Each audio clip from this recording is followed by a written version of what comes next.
afternoon once again, ladies and gentlemen. We are here this afternoon to present a summarized version of the true State of the Nation's address, as was misrepresented by our present President, His Excellency John Dramani Mahama. Ladies and gentlemen, if you all look at him critically and listen to him critically, you realize that he dwelled on this misconception that the economy that we actually left for his government was criminally mismanaged, and that we left a huge debt. The true state of the economy also illustrates otherwise.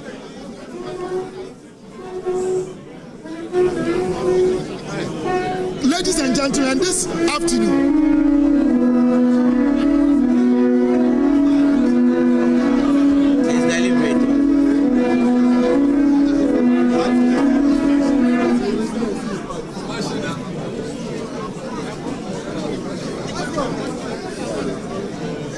the true state of the economy is one that is actually illustrating insecurity, mass termination,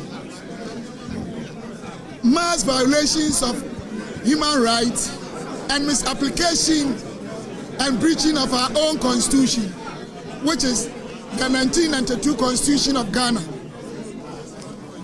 If you have been realizing what is going on in our country today, even public servants and civil servants who have what it takes to also access public facilities as enshrined in our constitutions are being sacked. But our president, presenting his statement, made it clear that he is in this position to make sure that equality and equitability prevailed. But what we are seeing in our country today is never true. It's the opposite. Clearly, the world went through one of the most unfortunate economic crises. You realize that the global economy grew negative 3.3. Inflationary rate post-COVID was over 200%. And that was the period that our economy actually went through very turbulent times and crises. So we appreciate that fact. When in the history of this country that we witness a society or a country such as Ghana whose productivity was impaired to the extent that Ghanaians were asked to stay home, but they were paid by the MPP government. Private sector had to sack over 40,000 people. Payee corporate taxes went so low that we had revenue shortfall of over 12 billion Ghana cedis. So definitely, the world crisis affected us because we are an import-driven economy. These were the facts that we're expecting our president to have told all of you. But he only concentrated on a lot of misinformation. Ladies and gentlemen, 2016, GDP growth was 3.4, industry was 4.3, agriculture was 2.7, service was 2.8. But when we were leaving power, November 2024, our GDP was growing almost twice as 2016, and that was 6.3. Our agriculture was growing 4.5. Our industry was growing 8.9. Our services was also growing 5.0. So the economy that they inherited, almost all the secondary macro indicators that are very vital appraisal to KPIs were outperforming what we inherited 2016. Go and check our primary balance. Go and check our trade balance. Of course, inflation rate was around 23%. We took over 15.4. Don't forget that the severity of the crisis made us have inflation rate of 54.1. But because of the prudent economic management of the MPP government, we're able to reduce it up to 23%, from 54.1 up to 23. The exchange rate went to 54%. Look at T-bills, they all came as low as possible.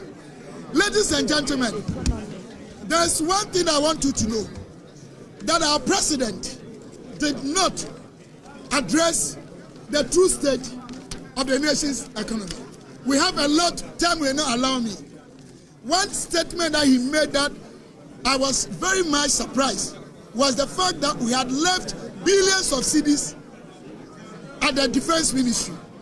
But he failed to tell us the crisis that was looming. He himself emphasized the point that our boundaries were threatening our country. In fact, this is what I'll hand over to you. At the defense ministry, unprecedented achievements in the area of acquisition of equipment that has given us security as a country. He did not talk about it. Ladies and gentlemen, our president failed to talk about the fact that Agenda 111 is ongoing and that some of the projects, we have completed them. Government is about continuity. Government is about continuing what has been done. You remember the popular affordable house by Omanpanyi Kufuor. Previous government, being the NDC, abandoned this project. It had to take Nanado and Baumia's government to even complete those projects. Now he talked about railway sector. Tell me, in the history of this country, apart from Nanado's government, who has accomplished unprecedented projects in the area of railway sector? Driving from here to Ho, you encounter about such major railway projects for crossing the roads. We have commissioned some of them and even brought into practice or operation coaches that are operating now. So if the president is trying to create the impression that the economy was so bad and it was criminally mismanaged, that is the reason he's been given the mandate. And that is why he was trying to intimidate the judiciary by describing the judiciary in a bad way. But ladies and gentlemen, the same economy was able to take care of the poor child, implementing most of the enviable projects in terms of social intervention in kind and in cash on the continent of Africa and on the globe. But for free SHS, over 100,000 young ones would have been home. But for Nanado's government, NHIS had already collapsed under first Mohammed's administration. School feeding had collapsed. LEAP had collapsed. In fact, teachers and nurses' allowances, the most essential services in any economic jurisdiction, is education and health. But he cancelled all of them, making some of poor Ghanaians coming home only to be confronted with unwanted pregnancies. And some got into drugs. So we are saying that MPP government, in spite of the economic crisis that was unprecedented since the First World War, we've been able to restore the economy. We handed over a restored economy to the Mahama government.